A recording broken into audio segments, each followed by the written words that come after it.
Today I'm showing you guys how to do this insane black and white slow shutter chopped up transition. I absolutely love this effect. Let's hop right into it. So opened up the timeline here, I have the effect. I'm gonna go ahead and play it through for you guys.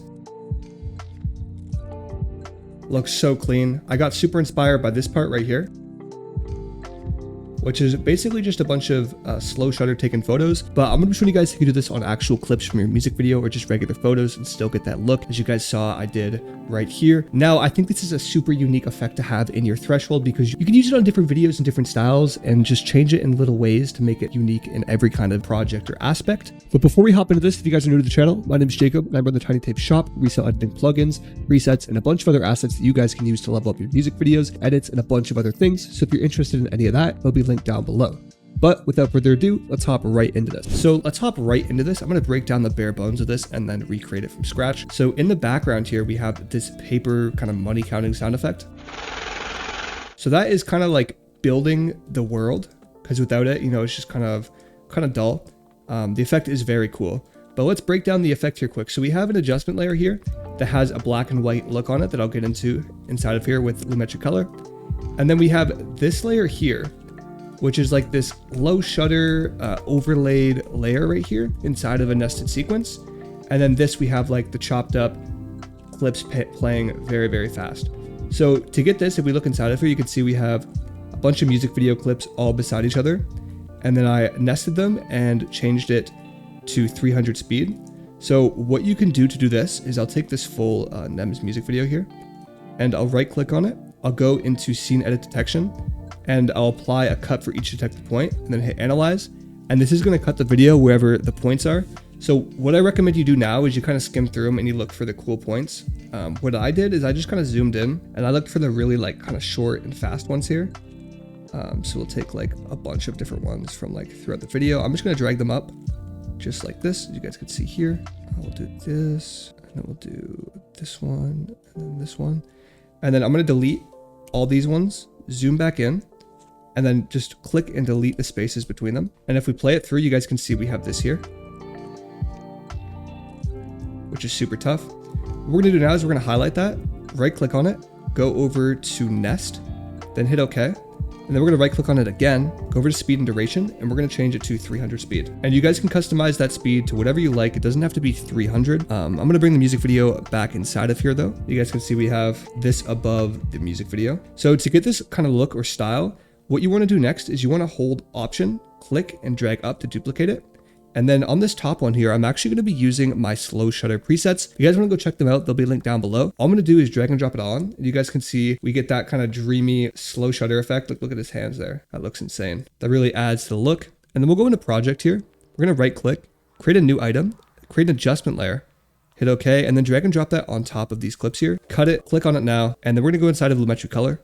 I'm going to turn the saturation all the way down, turn the exposure up, and then turn the contrast all the way up, just like so. And then maybe you can also turn the blacks down and then turn the shadows down. So you get those really sharp. So that looks so fire. And if you want to add it, have it look a little bit saucy, it might not look good on every single one. But what you could do is you could right click on it, go over to speed and duration, and then reverse this now. And it'll play on top of the, you can see this is playing on top of that actual clip there.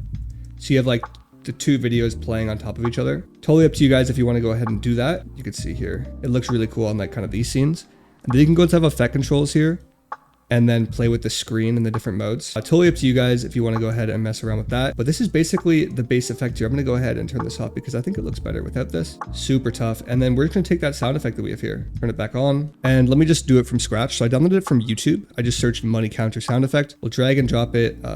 Actually, we won't do that. We're just going to double click on it inside of here. And then we're going to click on the audio mode, just so we can see the audio. Play it through. I'm going to hit I where I want it to start, and then hit O at the end, and then click and drag this. And it's only going to drag that selected area right here inside of here. I'm going to make it come in a little bit before and end a little bit after. I'm just going to click and drag these endpoints just like this, and we get this. Super, super tough. Maybe we can move this a little bit more like that and just tweak it to your liking. And what you could do as well that I think is very, very cool is if we cut this and just get this part of the audio. I did that by pressing C, clicking to cut here, clicking V to go back to the regular tool, and then clicking on it. We'll then go inside of effects here, and then we could add on like a low pass. So we're going to drag and drop that on here. That puts like an underwater effect on the actual song. And then we could also put that on this here. But then what I'd recommend doing is not making it as intense on here. So I do like 5,000. And then what we can do is click the cutoff at the beginning here and then click it again here. And then we'll go to the end. It will bring it like way up. So we'll kind of fade back in. You'll see here. And then maybe we'll bring this one over. There we go. Then you can right click on this and apply the default transition to kind of merge these as well. I don't think we want it that big, but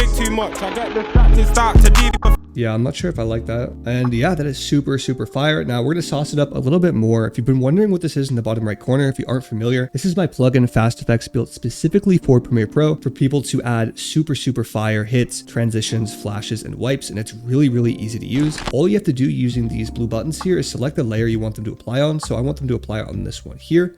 And then we're gonna place our playhead where we want them to be. So let's say like we want one right here.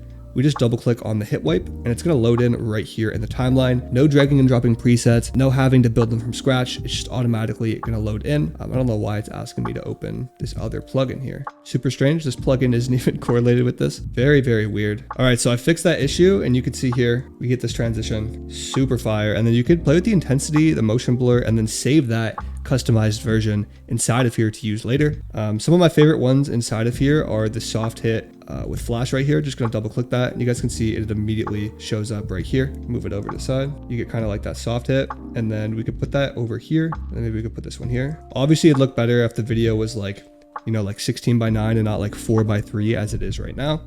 But yeah, this is my plugin Fast Effects. I'm super proud of it. If you guys are interested in checking it out, it'll be linked down below. You can actually get 2 other editing packs of your choice for completely free if you grab Fast Effects today. So go ahead and check that out. If you guys enjoyed this tutorial, make sure to leave a like and let me know what other videos you guys want to see down below. I'll see you guys in the next video. Peace.